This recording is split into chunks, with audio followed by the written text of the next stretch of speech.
ನೋಡಿ, ಜ್ಞಾನವನ್ನ ಪಡೆದುಕೊಳ್ಳುವುದಕ್ಕೆ ಎರಡು ದಾರಿಗಳಿವೆ. ಒಂದು ನಮ್ಮ ಇವತ್ತಿನ ಆಧುನಿಕ ವಿಜ್ಞಾನದ್ದು, ಅಂದರೆ ಪ್ರಯೋಗಾಲಯಗಳು, ಡೇಟಾ ಮತ್ತು ದೊಡ್ಡ ದೊಡ್ಡ ಉಪಕರಣಗಳದ್ದು. ಇನ್ನೊಂದು ದಾರಿ ನಮ್ಮ ಪ್ರಾಚೀನ ಋಷಿಗಳದ್ದು, ಅಂದರೆ ಅಂತರ್ದೃಷ್ಟಿ, ಪ್ರಜ್ಞೆ ಮತ್ತು ಧ್ಯಾನದ್ದು. ಈ ಎರಡೂ ದಾರಿಗಳ ನಡುವೆ ಒಂದು ದೊಡ್ಡ ಅಂತರವೇ ಇದೆ. ಬನ್ನಿ, ಇವತ್ತು ಆ ಅಂತರದ ಆಳಕ್ಕೆ ಇಳಿದು ಒಮ್ಮೆ ಇಣುಕಿ ನೋಡೋಣ. ಒಂದು ಕುತೂಹಲಕಾರಿ ಪ್ರಶ್ನೆಯಿಂದ ಈ ವಿಶ್ಲೇಷಣೆಯನ್ನ ಶುರು ಮಾಡೋಣ. ಒಂದು ಕ್ಷಣ ಯೋಚಿಸಿ. ಸಾವಿರಾರು ವರ್ಷಗಳಿಂದ ನಾವು ಪಠಿಸ್ತಾ ಬಂದಿರೋ ಒಂದು ಸ್ತೋತ್ರ, ಅದು ಕೇವಲ ಒಂದು ಭಕ್ತಿಗೀತೆ ಆಗಿರದೆ ಇಡೀ ಬ್ರಹ್ಮಾಂಡದ ವೈಜ್ಞಾನಿಕ ರಹಸ್ಯಗಳನ್ನೇ ಒಳಗೊಂಡಿರೋ ಒಂದು ಗುಪ್ತ ನಕ್ಷೆಯಾಗಿದ್ರೆ ಹೇಗಿರುತ್ತೆ? ಹೌದು, ನಾವು ಮಾತಾಡ್ತಿರೋದು ವಿಷ್ಣು ಸಹಸ್ರನಾಮದ ಬಗ್ಗೆ.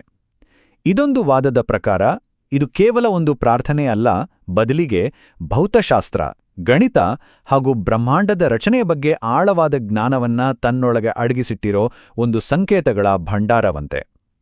ಹಾಗಾದ್ರೆ ಈ ವಾದದಲ್ಲಿ ಎಷ್ಟು ಸತ್ಯವಿದೆ? ಬನ್ನಿ ಒಟ್ಟಿಗೆ ಪರಿಶೋಧಿಸೋಣ. ಹಾಗಾದ್ರೆ ಬನ್ನಿ, ಮೊದಲು ಈ ಸ್ತೋತ್ರದ ಒಳಗನೆ ಇಣುಕಿ ನೋಡೋಣ.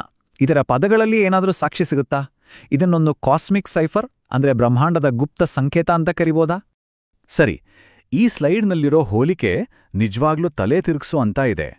ವಿಷ್ಣುವಿನ ಒಂದು ಹೆಸರು ಅಣುಹ, ಅಂದ್ರೆ ದಿ ಆಟಮ್. ಇದು ನೇರವಾಗಿ ಡಾಲ್ಟನ್ನ ಅಟಾಮಿಕ್ ಥಿಯರಿ ನೆನ್ಪು ಮಾಡುತ್ತಲ್ವಾ? ಇನ್ನೊಂದು ಹೆಸರು ನೋಡಿ, ಸೂಕ್ಷ್ಮಃ, ಅಂದ್ರೆ ಅತ್ಯಂತ ಸೂಕ್ಷ್ಮವಾದದ್ದು. ಬಹುಶಃ ಇದು ಕ್ವಾರ್ಕ್ಗಳಂತಹ ಸಬ್ ಅಟಾಮಿಕ್ ಪಾರ್ಟಿಕಲ್ಸ್ ಬಗ್ಗೆ ಹೇಳ್ತಿದ್ಯಾ? ಇನ್ನು ವಿಸ್ತಾರಃ, ಅಂದ್ರೆ ವಿಸ್ತರಿಸುವವನೋ, ಇದು ನಮ್ಮ ಬ್ರಹ್ಮಾಂಡ ನಿರಂತರವಾಗಿ ಹಿಗ್ಗುತ್ತಿದೆ ಅನ್ನೋ ಮೆಟ್ರಿಕ್ ಎಕ್ಸ್ಪ್ಯಾನ್ಷನ್ ಆಫ್ ಸ್ಪೇಸ್ ಸಿದ್ಧಾಂತಕ್ಕೆ ಎಷ್ಟು ಹತ್ರವಾಗಿದೆ ನೋಡಿ. ಮತ್ತು ವಿಶ್ವರೇತಃ, ಅಂದ್ರೆ ಯೂನಿವರ್ಸಲ್ ಸೀಡ್ ಅಥವಾ ಬ್ರಹ್ಮಾಂಡದ ಬೀಜ, ಇದು ಬಿಗ್ ಬ್ಯಾಂಗ್ನ ಮೂಲವಾದ ಸಿಂಗ್ಯುಲಾರಿಟಿ ಅನ್ನೋ ಕಾನ್ಸೆಪ್ಟ್ನ ಹಾಗೇ ಇದೆ. ಇದೆಲ್ಲ ಸುಮ್ಮನೆ ಕಾಕತಾಳೀಯನ? ನೋಡಿ, ಇಷ್ಟೆಲ್ಲ ಪದಗಳು ಸಿಕ್ಕು ಮೇಲೆ ಇದನ್ನ ಸುಮ್ಮನೆ ಕಾಕತಾಳೀಯ ಅಂತ ತಳ್ಳಿ ಹಾಕೋಕ್ಕಾಗಲ್ಲ. ಇದು ಪ್ರಾಚೀನ ಋಷಿಗಳಿಗೆ ಬ್ರಹ್ಮಾಂಡದ ಮೂಲಭೂತ ರಚನೆಯ ಬಗ್ಗೆ ಆಳವಾದ ಜ್ಞಾನ ಇತ್ತು ಅನ್ನೋದಕ್ಕೆ ಒಂದು ಬಲವಾದ ಸುಳಿವನ್ನು ಕೊಡುತ್ತೆ. ಆದರೆ ಅಸಲಿ ಪ್ರಶ್ನೆ ಇರೋದು, ಅವರಿಗೆಲ್ಲ ಈ ಜ್ಞಾನ ಸಿಕ್ಕಿದ್ದು ಹೇಗೆ? ಆ ಪ್ರಶ್ನೆಗೆ ಉತ್ತರ ಸಿಗ್ಬೇಕಂದ್ರೆ ನಾವು ಜ್ಞಾನವನ್ನೇ ನೋಡುವ ಎರಡು ಬೇರೆ ಬೇರೆ ದೃಷ್ಟಿಕೋನಗಳನ್ನ ಅರ್ಥ ಮಾಡ್ಕೋಬೇಕು. ಒಂದು ಋಷಿಗಳ ಸಮಗ್ರ ದೃಷ್ಟಿ, ಮತ್ತೊಂದು ಆಧುನಿಕ ವಿಜ್ಞಾನದ ವಿಭಜಿತ ದೃಷ್ಟಿ. ಋಷಿಗಳದ್ದು ಹೋಲಿಸ್ಟಿಕ್ ಅಪ್ರೋಚ್, ಅಂದ್ರೆ ಎಲ್ಲವನ್ನೂ ಒಟ್ಟಾಗಿ ನೋಡೋದು. ಅವರಿಗೆ ಭೌತಶಾಸ್ತ್ರ, ಭಾಷಾಶಾಸ್ತ್ರ, ನರವಿಜ್ಞಾನ ಎಲ್ಲವೂ ಒಂದೇ ಸತ್ಯದ ಬೇರೆ ಬೇರೆ ಮುಖಗಳು. ಆದರೆ ಮಾಡರ್ನ್ ಸೈನ್ಸ್ ಅದು ರಿಡಕ್ಷನಿಸ್ಟ್, ಅಂದ್ರೆ ಎಲ್ಲವನ್ನೂ ಸಣ್ಣ ಸಣ್ಣ ತುಂಡುಗಳಾಗಿ ಒಡೆದು ನೋಡೋದು. ಒಬ್ಬ ಫಿಸಿಸಿಸ್ಟ್ಗೆ ನ್ಯೂರೋಸೈನ್ಸ್ ಗೊತ್ತಿರಲ್ಲ. ಋಷಿಗಳು ಇಡೀ ಕಾಡನ್ನೇ ನೋಡಿದ್ರೆ, ವಿಜ್ಞಾನಿಗಳು ಒಂದೊಂದು ಮರವನ್ನೇ ಸೂಕ್ಷ್ಮವಾಗಿ ನೋಡ್ತಾರೆ. ಈಗೀಗ ತಾನೇ ಸೈನ್ಸ್ ಇಂಟರ್ ಡಿಸಿಪ್ಲಿನರಿ ಸ್ಟಡೀಸ್ ಅಂತ ಹೇಗೆ ಎಲ್ಲವನ್ನೂ ಒಟ್ಟಿಗೆ ತರೋಕೆ ಪ್ರಯತ್ನ ಪಡ್ತಾರೆ. ಶ್ರೀ ಅರವಿಂದರ ಒಂದು ಮಾತು ಈ ವ್ಯತ್ಯಾಸವನ್ನ ಎಷ್ಟು ಚೆನ್ನಾಗಿ ಹೇಳುತ್ತೆ ನೋಡಿ. ಆಧುನಿಕ ವಿಜ್ಞಾನದ ಗಮನವೆಲ್ಲ ಹೊರಗಿನ ಪ್ರಪಂಚದ ಮೇಲೆ. ಅದು ವಸ್ತುವನ್ನ ಒಡಿತಾ ಪರಮಾಣುವಿನ ಆಳಕ್ಕೆ ಇಳಿದ್ರೂ ಅದರ ಗಮನ ಭೌತಿಕ ಜಗತ್ತಿನ ಮೇಲೆಯೇ ಇರುತ್ತೆ.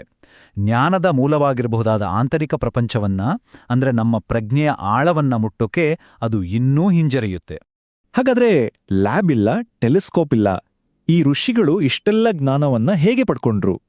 ಉತ್ತರ ಅವರಲ್ಲಿದ್ದ ಒಂದು ವಿಶೇಷವಾದ ಟೆಕ್ನಾಲಜಿಯಲ್ಲಿದೆ. ಅದೇ ಪ್ರಜ್ಞೆಯ ತಂತ್ರಜ್ಞಾನ. ಇದೊಂದು ಅದ್ಭುತವಾದ ಹೋಲಿಕೆ. ಒಂದು ಕಡೆ ಮಾಡರ್ನ್ ಸೈನ್ಸ್, ಒಂದು ಸಣ್ಣ ಹಿಗ್ಸ್ ಬೋಸಾನ್ ಪಾರ್ಟಿಕಲ್ ಹುಡುಕೋಕೆ ಬಿಲಿಯನ್ ಗಟ್ಲೆ ಡಾಲರ್ ಖರ್ಚು ಮಾಡಿ ಲಾರ್ಜ್ ಹ್ಯಾಡ್ರಾನ್ ಕೊಲೈಡರ್ ಕಟ್ಟಿದ್ರು. ಇನ್ನೊಂದು ಕಡೆ ನಮ್ಮ ಋಷಿಗಳು ಅಣು ಮತ್ತು ವಿಶ್ವಂನಂತಹ ಅದಕ್ಕಿಂತಲೂ ಮೂಲಭೂತವಾದ ಪರಿಕಲ್ಪನೆಗಳನ್ನ ಯಾವುದೇ ಬಾಹ್ಯ ವೆಚ್ಚವಿಲ್ಲದೆ ಕೇವಲ ಧ್ಯಾನದ ಮೂಲಕ, ಅಂದ್ರೆ ತಮ್ಮ ಪ್ರಜ್ಞೆನೇ ಪ್ರಯೋಗಾಲಯ ಮಾಡ್ಕೊಂಡು ಕಂಡಿದ್ರು. ಹಾಗಾದ್ರೆ ಪ್ರಜ್ಞೆ ತಂತ್ರಜ್ಞಾನವು ಪದಾರ್ಥದ ತಂತ್ರಜ್ಞಾನಕ್ಕಿಂತ ಹೆಚ್ಚು ಸಮರ್ಥವಾಗಿತ್ತೇ? ಸರಿ, ಕೇಳೋಕೆಲ್ಲ ಚೆನ್ನಾಗಿದೆ. ಆದ್ರೆ ಈ ಆಂತರಿಕ ತಂತ್ರಜ್ಞಾನ ಅನ್ನೋದು ಬರೀ ಒಂದು ನಂಬಿಕೆನಾ, ಅಥವಾ ಇದಕ್ಕೇನಾದ್ರೂ ಸೈಂಟಿಫಿಕ್ ಬೇಸಿಸ್ ಇದೆಯಾ? ಆಶ್ಚರ್ಯ ಅಂದ್ರೆ ಹೌದು, ಇದೆ. ಇವತ್ತಿನ ನ್ಯೂರೋಸೈಕಾಲಜಿಕಲ್ ಸ್ಟಡೀಸ್ ಪ್ರಕಾರ ವಿಷ್ಣು ಸಹಸ್ರನಾಮದಂತಹ ಸ್ತೋತ್ರಗಳನ್ನು ಪಠಿಸಿದಾಗ ನಮ್ಮ ಮೆದುಳಿನ ಮೇಲೆ ಅಳೆಯಬಹುದಾದ ಪರಿಣಾಮಗಳು ಉಂಟಾಗ್ತಾ ಇದೆ ಅಂತ ಪ್ರೂವ್ ಆಗಿದೆ. ಇದು ನಮ್ಮ ಭಾವನೆಗಳನ್ನು ನಿಯಂತ್ರಿಸೋಕೆ, ಒತ್ತಡ ಕಡಿಮೆ ಮಾಡೋಕೆ, ಗಮನ ಹೆಚ್ಚಿಸೋಕೆ, ಹೀಗೆ ಪಲ ರೀತಿಯಲ್ಲಿ ಸಹಾಯ ಮಾಡುತ್ತೆ. ಅಂದ್ರೆ ಈ ಪ್ರಾಚೀನ ಅಭ್ಯಾಸಗಳು ಕೇವಲ ನಂಬಿಕೆಗಳಲ್ಲ, ಅವುಗಳಿಗೆ ವೈಜ್ಞಾನಿಕವಾಗಿ ಪರಿಶೀಲಿಸಬಹುದಾದ ಫಲಿತಾಂಶಗಳೂ ಇವೆ. ಜ್ಞಾನ ಪಡ್ಕೊಳ್ಳೋದೊಂದು ವಿಷಯ, ಅದನ್ನ ಸಾವಿರಾರು ವರ್ಷಗಳ ಕಾಲ ಹಾಳಾಗದಂತೆ ಕಾಪಾಡೋದು ಇನ್ನೊಂದು ದೊಡ್ಡ ಚಾಲೆಂಜು. ಈ ವಿಷಯದಲ್ಲಿ ಋಷಿಗಳು ಅದನ್ನ ಹೇಗೆ ಮಾಡಿದ್ರು? ಅದಕ್ಕಾಗಿಯೇ ಅವರು ಕಟಪಯಾದಿ ಅಂತ ಒಂದು ಅದ್ಭುತವಾದ ಎನ್ಕ್ರಿಪ್ಷನ್ ಸಿಸ್ಟಮ್ ಬಳಸಿದ್ರು. ಇದರ ಮೂಲಕ ಪೈ ವ್ಯಾಲ್ಯೂ ತರಹದ ಕಾಂಪ್ಲೆಕ್ಸ್ ಮ್ಯಾಥ್ಸನ್ನ ಕೂಡ ಸುಲಭವಾಗಿ ನೆನಪಿಟ್ಕೊಳ್ಳೋ ಶ್ಲೋಕಗಳಾಗಿ ಬರೆದಿಟ್ರು. ಇದು ಅವರ ಡೇಟಾ ಸಂರಕ್ಷಣಾ ತಂತ್ರಜ್ಞಾನದ ಒಂದು ಸಣ್ಣ ಝಲಕ್ ಅಷ್ಟೇ. ಇವತ್ತಿನ ನಮ್ಮ ಹಾರ್ಡ್ ಡ್ರೈವ್ಗಳು ಒಂದು ಸೋಲಾರ್ ಫ್ಲೇರ್ಗೆ ಹಾಳಾಗಿ ಹೋಗ್ಬೋದು. ಆದರೆ ಋಷಿಗಳ ಸಿಸ್ಟಮ್ ಅದಕ್ಕಿಂತ ಎಷ್ಟೋ ಪಟ್ಟು ಸ್ಟ್ರಾಂಗ್ ಆಗಿತ್ತು. ಮೊದಲನೇದಾಗಿ ಜ್ಞಾನವನ್ನ ಛಂದೋಬದ್ಧ ಕಾವ್ಯವನ್ನಾಗಿ ಮಾಡಿದ್ರು. ಎರಡನೇದಾಗಿ ಅದನ್ನ ಭಕ್ತಿಯೊಂದಿಗೆ ಬೆರೆಸಿದ್ರು. ಇದರಿಂದ ಜನರು ಅದನ್ನ ನಿತ್ಯ ಪಡಿಸೋ ಹಾಗಾಯಿತು.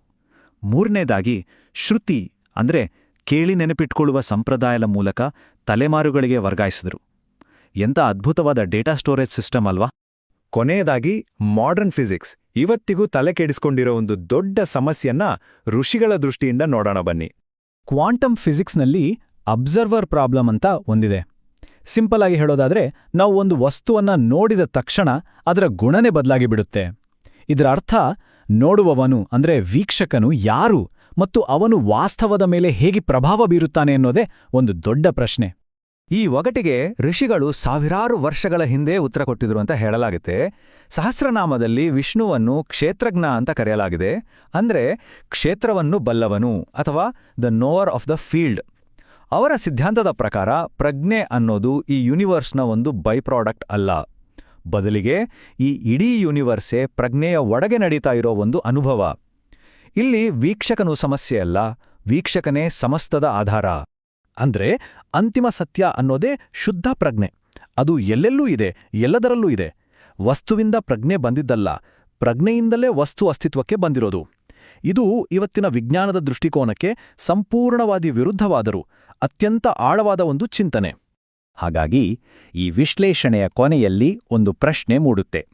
ಬಹುಶಃ ಮನುಕುಲದ ಮುಂದಿನ ಅತೀದೊಡ್ಡ ಆವಿಷ್ಕಾರ ಹೊರಗಿನ ಬ್ರಹ್ಮಾಂಡವನ್ನು ಹುಡುಕುವ ಮತ್ತೊಂದು ದೊಡ್ಡ ಟೆಲಿಸ್ಕೋಪಿನಿಂದ ಸಿಗೋದಿಲ್ವೇನೋ? ಬದಲಾಗಿ ನಮ್ಮೆಲ್ಲರೊಳಗಿನ ಬ್ರಹ್ಮಾಂಡವನ್ನು, ನಮ್ಮ ಪ್ರಜ್ಞೆಯ ಆಳವನ್ನು ಶೋಧಿಸುವುದರಿಂದ ಸಿಗಬಹುದೇನೋ? ಯೋಚನೆ ಮಾಡಬೇಕಾದ ವಿಚಾರ ಅಲ್ವಾ?